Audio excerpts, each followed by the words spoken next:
পিঠাগুলো এত সাদা হয়েছে আর একেবারেই নরম, পেছনের দিকটাও সাদা। আর পিঠাগুলো খেতেও অনেক সুস্বাদু, কোনো রকম বেকিং পাউডার বেকিং সোডা ছাড়াই পিঠাগুলো অনেক ফুলকো ফুলকো হয়েছে। তো যারা নতুন আছেন, একদমই পিঠা বানাতে পারেন না, তাদের জন্য আজকের আমার এই ভিডিও। অনেকেই বলেছিলেন একটি ফুলকো চিতই পিঠার রেসিপি শেয়ার করার জন্য, আজকে তাদের জন্যই মূলত এই ভিডিওটি শেয়ার করছি। প্রথমে এখানে লবণ নিয়েছি একটা বোলের মধ্যে, তারপর চালের গুঁড়ো দিয়ে ভালো করে একটু মাখিয়ে নিচ্ছি। এই চালের গুঁড়োটা কিন্তু ফ্রিজে ছিল, শুকনো চালের গুঁড়ো। আর এখানে গরম পানি দিচ্ছি, গরম পানিটা হালকা কুসুম গরম থেকেও একটু বেশি, মানে হাতে লাগে সেরকম গরম হলেই হবে।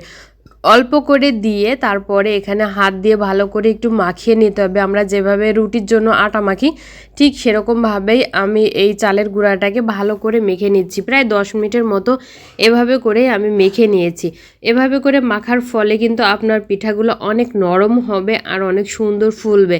আমি কিন্তু এখানে কোনো রকম বেকিং সোডা বা বেকিং পাউডার ব্যবহার করিনি।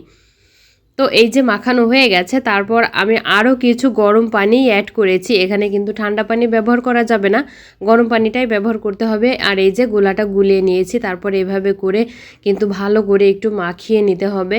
তো এই যে এরকম হয়েছে আমার গোলাটা। আর একটা কড়াই গরম করে নিয়েছি, আমি এই কড়াইটাতেই সবসময় চিতই পিঠা বানাই। তো কড়াইটা গরম করে পরিমাণ মতো চিতই পিঠার জন্য ব্যাটার দিয়ে দিলাম, দিয়ে ঢাকা দিয়ে একটু সময় অপেক্ষা করেছি। তারপরে ঢাকাটা তুলে দেখাচ্ছি, দেখুন পিঠাটা কতটা ফুলেছে আর পিঠাটা একদম সাদা হয়েছে, একদমই কালচে রঙের পিঠা হয়নি। আর এই পিঠাটা যদি আপনি রসে কিংবা দুধে ভিজান তাহলে কিন্তু এই পিঠাটা ফুলে একদম ডাবল হয়ে যাবে। আপনি চাইলে এখানে যে কোনো ছাঁচ ব্যবহার করতে পারেন পিঠা বানানোর জন্য।